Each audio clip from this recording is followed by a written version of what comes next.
video to the Management Systems Framework video series to help people think about how do they use this framework.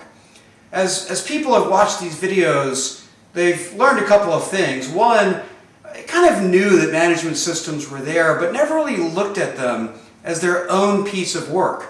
And so they simply became much more aware that management systems was part of the work.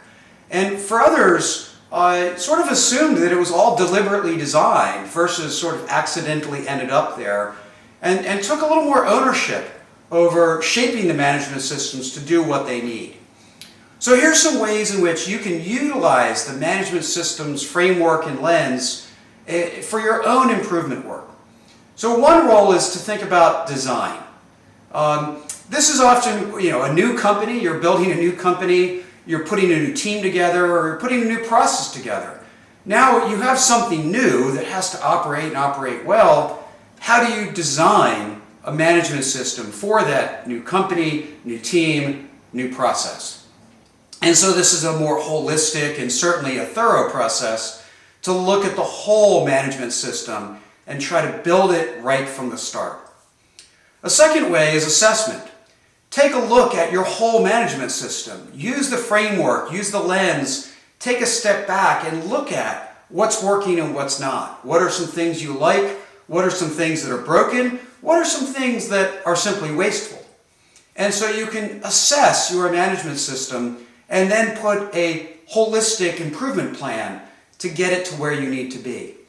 This is typically done when organization is clearly either burdened and they realize their management system has become very wasteful, or simply misaligned and they feel it's not serving them in a good way.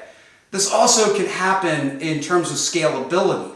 An organization has grown and the management system has not kept up with that scale or that growth, and has to evolve, but in a step function sort of way, rather than one thing at a time.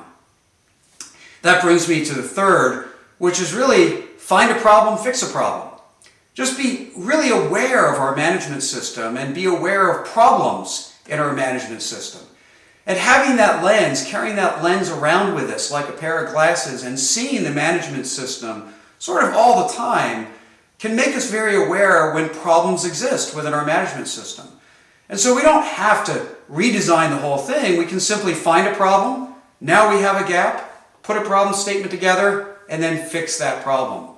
And so our management system evolves one problem, one gap, one improvement at a time. And the fourth way in which this can be used is really looking at it as part of the sustainability of other problem-solving efforts. You might be improving a process, improving a capability, or something else, and along with that, say, what tweak or adjustment do we need to make to our management system to ensure that this solution is sustained? This could be adding a check, adding a metric, adding a question on an agenda, whatever it might be, whatever your other problem solving is. Do you include the management system as part of the landscape upon which you make tweaks, adjustments to help, in particular, the sustainability? Now, what's really important to think about as you evolve and improve your management system is basically think, first, what can I modify? Next, what can I stop? And only last, what can I start? The reason for this is that most management systems evolve by adding, and adding. And this is how they become large, cumbersome, burdensome systems with way too many meetings, way too many reports, way too many metrics, way too many roles. And so we put whole teams together just to help maintain the management system. And so it no longer serves us, it serves itself. And so we want to keep our management system as clean as possible, as stripped down as possible, as flexible as possible, and make sure it's really serving our needs. So first, look at what's already in place that you can tweak or modify, rather than adding something new. Second, look at things you can take away. Always try to take the waste out, take the excess out, and remove things before you start to add things. And of course, you are going to have to add things. You're going to have to add meetings. You're going to have to add reports and decisions and other things as you go.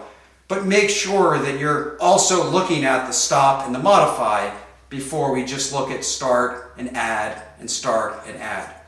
So make sure your management system doesn't continue to grow into a bloated, cumbersome system. So these are just some ways to think about how to use the management system framework on your own journey of continuous improvement.